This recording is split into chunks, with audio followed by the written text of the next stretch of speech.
पालकमंत्री दीपक केसरकर यांच्याकडे विकासाचा मुद्दा नाही। त्यामुळे निवडणुकीत विजयी होण्यासाठी जिल्ह्याचे सर्वात महत्त्वाचे पद असलेल्या व्यक्तीला खालच्या दर्जाची टीका करावी लागते। यापेक्षा दुर्दैव ते काय, अशी खंत राष्ट्रवादीचे नेते तथा माजी राज्यमंत्री प्रवीण भोसले यांनी आज व्यक्त केली। कोट्यावधी रुपयाचा निधी आणल्याचे सांगत गोड बोलणाऱ्या केसरकरांनी आपल्या गृहराज्यमंत्री पदाचा उपयोग फक्त जिल्ह्यातील आंदोलन चिरडून टाकण्यासाठी केला। रस्त्याचे आंदोलन हे त्याचेच एक उदाहरण आहे, असाही आरोप यावेळी श्री भोसले यांनी केला। आता त्यांची खालच्या दर्जाचे म्हणजे काय ते मला सांगा तरी काय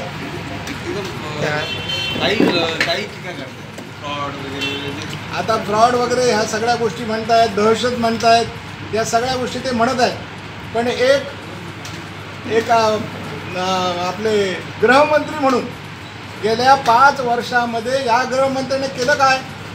राजकीय गुन्हे दाखल करणे, जास्तीत जास्त राजकीय लोकांच्यावर, कार्यकर्त्यांच्यावर गुन्हे दाखल करायचे, अधिकारी निकृष्ट काम केल्यानंतर त्यांच्यावर विरुद्ध जर आंदोलन केलं तर त्या आंदोलनाला हे दहशत करतायत अशा तऱ्हेचं स्वरूप द्यायचं, गुन्हे दाखल करायचे।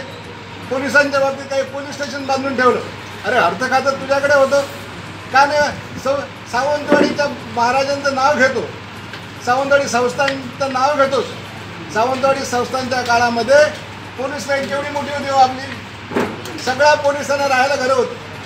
आज या पोलीस लाईनमध्ये एकही पोलीस राहू शकत, आणि तुझ्याकडे गृह खातं आहे, पोलिसांचं खातं आहे, अर्थ खातं आहे, का नाही केली पोलिसांची व्यवस्था? आणि एक पोलीस स्टेशन एक बांधून ठेवलं तेवढं सांगतो। आमच्या काळामध्ये 55,000 हेक्टरमध्ये आम्ही फलोत्पादनाचं काम केलं। शरद पवार साहेबांच्या नेतृत्वाखाली मी फलोत्पादन मंत्री होतो। 55,000 हेक्टर जमिनीमध्ये आम्ही फलोत्पादन केलं। 1250 हेक्टर जमिनीमध्ये आम्ही जिल्हा केंद्र उभं केलं। शरद पवार साहेबांच्या नेतृत्वाखाली मी मंत्री होतो। सावंतवाडीचं ITI उभं केलं, ते इकडे पोलीस स्टेशनच्या तिकडे होतं। त्याचप्रमाणे सावंतवाडीच्या हॉस्पिटल, नवीन हॉस्पिटल आम्ही उभं केलं। हे याचं मल्टीपर्पज हॉस्पिटलच्या गोष्टी आत्ता बोलत आहे। 10 वर्ष झाली तुम्हाला सत्तेमध्ये राहून, आणि याच्यापुढे करणार केव्हा मल्टीपर्पज हॉस्पिटल? आणि मल्टीपर्पज हॉस्पिटल एक जिल्हा ह्याच्या नियमाप्रमाणे जे सिव्हिल हॉस्पिटल असतं तिथेच होऊ शकतं, पण एक निराळा क्रायटेरिया काहीतरी लावून लोकांची फसवणूक सुरू आहे। तर अशा आता हे आमचे मित्र वगैरे हा काय प्रश्न नाही, सतत खोटं बोलायचं, गोड बोलायचं आणि पण चुकीचं बोलायचं, आणि भरपूर पैसा आणला आकडे सांगायचे, पण प्रत्यक्षात जी कामं झाली ती इतकी निकृष्ट।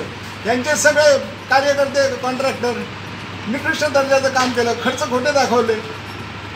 तेव्हा अशा तऱ्हेच्या माणसाला मी आता काय मित्र म्हणू शकतच नाही।